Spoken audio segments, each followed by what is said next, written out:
আমি এখন ওয়ালকুচি যাব। আজকে ওয়ালকুচিতে কীভাবে মানুষে মেঘলা চাদর বানায় এটা আপনাদেরকে দেখাবো। আপনারা পুরো আমার সাথে থাকেন, সব দেখাবো আজকে। স্টার্ট গো। আমি এখন গেতাছি, এখানে দেখেন হাজার লোক বাড়িতে আপনার হাজার হাজার দেখেন ফল ফসি বিক্রি করতে আছে এখানে। আর দেখেন এই যে আমাদের গাড়ি সামনে কীভাবে গেল, এরকম করে নিজে এক্সিডেন্ট হবো, মানুষের দোষ দিব, গাড়িওয়ালার দোষ দিব দেখেন।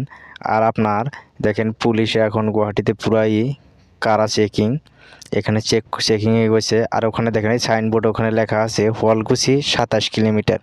চলেন আমরা দেখে আসি ওয়ালকুচি। এখন যাচ্ছি। দেখেন এটা আপনার সরাইঘাট ব্রিজ, রাইট সাইডে যেটা দেখতেছেন লোহার ওই দেখেন সাদা সাদা, ওইটা হলো সরাইঘাট ব্রিজ।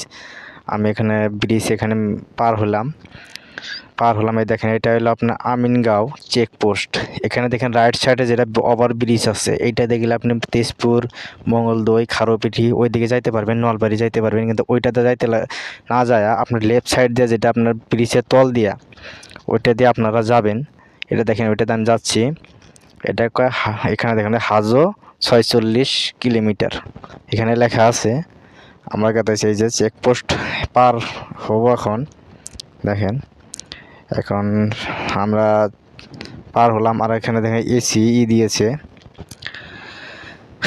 আর দেখেন এখন এটা আপনারা এখানে এই আমিনগাঁও চেকপোস্ট পার হয়, এটা হাজো চক। এখান থেকে হাজো চক পার হইলাম আমরা। এখন দেখেন রাস্তা কীরকম ভালো।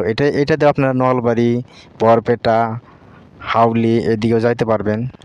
বঙ্গাইগাঁও এই রাস্তাতে যাওয়া যায়, এটাতে যাইতে পারেন। সামনে আপনার আছে একটা ল কলেজ আছে, প্রাইভেট ল কলেজ সামনে। আমরা গেতেছি, দেখেন গাড়ি কীরকম জাম, দেখেন সিনারিটা দেখেন কীরকম ভালো লাগছে। ওয়ালকুচি আসামের ভিতরে এরকম ফরওয়ার্ড রাস্তা আমি আমার জীবনেও দেখি নাই আমি। আর আপনারাও যদি আসামে ভ্রমণ করতে চাই তাহলে একটা বার আপনারা ওয়ালকুচি এসে দেখে যান। রাস্তা এত ভালো, রাস্তা খুব ভালো লাগে, সিনারিটা খুব ভালো লাগে। দেখেন দেখেন রাস্তার মধ্যে ঘড়ি বিক্রি করতে আছে। আমি এখন আমার সামনে আছে আপনার একটা গণেশ মন্দির, এত ফেভারাইট জায়গা। এখানে আপনার যারা আসামের যে কোনো বিভিন্ন জায়গায় থেকে আসতে চান আর সেখানে পিকনিক খাইতে পারেন। লেফট সাইডেও আপনার আছে ব্রহ্মপুত্র নদীর পাশে। এইটা দেখেন এই যে মন্দিরটা এখন দেখা যাবে, এই পাহাড়ের ইয়েতেই আছে। ওই দেখেন ওই মন্দির দেখা গেছে। মন্দিরটা খুব ভালো লাগে। আর এইটার মন্দিরের পাশেই উপরে একটা আছে মাজার শরীফ আছে, ওইটা আপনারা দেখে যাইতে পারবেন। এটা হলো আপনার পড়ে, আজ্ঞাথুরিতে পড়ে এইটা এরিয়া। আমি এখন যাচ্ছি। আর এটা শিঙিমারি চক। এখান থেকে যেটা লেফট সাইডের রাস্তা আছে, এটা যে ওয়ালকুচি যাইতে লাগে। আর রাইট সাইডে যেটা রাস্তা আছে ওইটা দিয়ে আপনার হাজো যাইতে পারবেন। এখানে দেখেন ওয়ালকুচি লেখা আছে 12 কিলোমিটার। আরও 12 কিলোমিটার আমার যাইতে লাগবো ওয়ালকুচিতে। আমি যাচ্ছি। এটা আপনি দেখেন এখানে ওয়ালকুচি যাওয়ার এখান থেকে বাইরে কোনো জায়গায় যাওয়া যায় না, তথাপিও আসামের ভিতরে এটা সবচেয়ে থেকে ভালো রাস্তা, 4 লেন যুক্ত রাস্তা এটা। এখানে দেখেন এখানে পুরো রাস্তা একবারে ফাঁকা, ওরকম গাড়ি মোটর চলে না রাস্তায়, নতুন বানিয়েছে। আর মানুষের কাছে শুনেছি এই রাস্তা বানার পরে ওয়ালকুচির থেকে আপনার বিজয়নগর, মির্জা ওখান দিয়ে বলে একটা ব্রহ্মপুত্র নদীর উপরে ব্রিজ হবে, সেজন্য এইরকম 4 লেন রাস্তা বানাইছে। এরকম টিপটপ রাস্তা আমার লাইফে আমি দেখি নাই। আর এখানে খুব ভালো লাগে ওয়ালকুচির পরিবেশটা দেখলে আপনাদেরও ভালো লাগবে।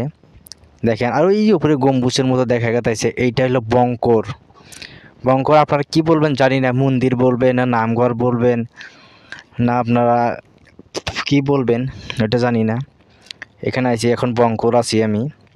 দেখেন বঙ্করে গাড়ি যাচ্ছে। এটা বঙ্কর চক, যেটা আপনার রাইট সাইডে রাস্তা আছে, এটা দিয়ে আপনি নলবাড়ি যাইতে পারবেন, দমদমা হাজো ওই ফেলেও যাইতে পারবেন এইটা রাস্তা দিয়ে। এখন ঘুরতেছি দেখেন। আর যারা ওয়ালকুচি রাস্তা চিনেন না, এটা পুরো ভিডিও যদি দেখেন আপনার রাস্তা চিনবেন, রাস্তাটা চিনিয়ে দেব। আর দেখেন এটা ওয়ালকুচি, আপনি ওয়ালকুচি ঢোকার আগে আপনার এই গেটটা পাবেন। এই গেটের মধ্যে দেখেন কীভাবে মেঘলা চাদর বানানো হয়, এভাবে বসে বসে দেখেন কি সুন্দর করে ড্রয়িং করে ছবি আঁকাইছে। দেখেন এই যে ফলকুচি পাইলাম আর কি। দেখেন এখানে ওই দেখেন ফলকুচি মেডিকেল চক, এখানে দেখেন নিচে আপনার 20-25টা এখানে ফল্লার চাই করবো মৌচাক। আপনারা দেখেন এইটা মৌচাক বসছে, আমি মেডিকেল চক নামলাম গাড়ির থেকে, এটা ভিডিওটা শ্যুট করলাম। আমার সাথে আমি আপনাদেরকে দেখাবো মেঘলা চাদর কীভাবে বানায়, আপনারা আমার সাথে থাকেন আর কীভাবে বানায় সব প্রসেসটা দেখাই দেবো। আপনারা দেখেন মেঘলা চাদর বানাইতেছে, দেখেন পুরা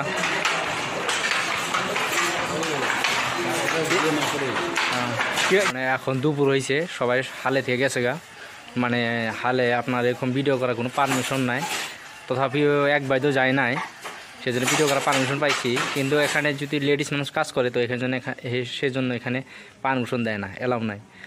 এখন আমি ভিডিও করছি, এখানে দেখেন বৌদি কাজ করছে এখানে, আর এই দাদা সুতাই করছে।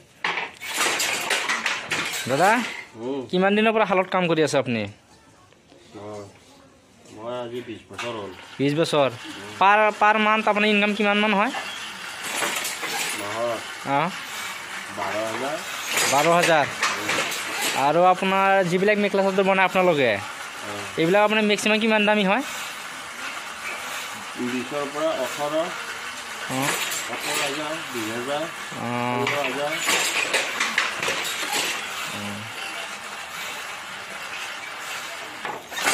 আপনারা দেখেন এই যে বৌদি মেখেলা চাদর বানাইতেছে, এখানে বহুত থাল আছে দেখেন, কিন্তু সবাই এখন খানা খাইতে গেছে সবাই, সেই জন্য এখানে ভিডিও করতে সব আপনার সব হালে আপনার দেয় না, পারমিশন দেয় না ভিডিও করার জন্য, কিন্তু আমি এখানে সবাই গেছে সেই জন্য পারমিশন দিছে। এখানে মেখেলা চাদর বানায় দেখেন, এগুলা মেখেলা চাদর আপনার 8,000, 10,000, 15,000। দাদা আজরা কিমান মান দিয়ে এটা বনালে? আজরা 3,000। আর এটা বনাতে কেইদিন লাগে? কেইদিন লাগে? 5 দিন। ঠিক আছে। বাইদেউ আপোনালোকে যে শুৱালকুছিত যে মেখেলা চাদৰ বনায়, মাহত কিমান মান আহে? আমি নাজানো। এভাৰেজ এটা মেখেলা চাদৰ বনাওঁতে কিমান পায়? আমি 3,000 পাওঁ। এটা মেখেলা চাদৰ বনাই 3,000। আপুনিও 3,000 হেনো। এই বাইদেউ ইহঁতে আপোনাৰ শুৱালকুছিত মেখেলা চাদৰ বনায়, তাৰমানে এতিয়া আপোনাৰ দুপৰীয়া সময় খানা খাবৰ কাৰণে ৰুমত আহিছে, হালত যোৱা নাই, যাব আকৌ খানা খাই কেনে যাব। সেইখনৰ পৰা ভিডিঅ' কৰিলোঁ। কিমান দিন হ'ল শুৱালকুছিত কাম কৰি আছে? কিমান দিনৰ পৰা? ছোৱালী যেতিয়া ছোৱালী আছিল তেতিয়াৰ পৰা কাম কৰি ইয়াত। ঠিক আছে।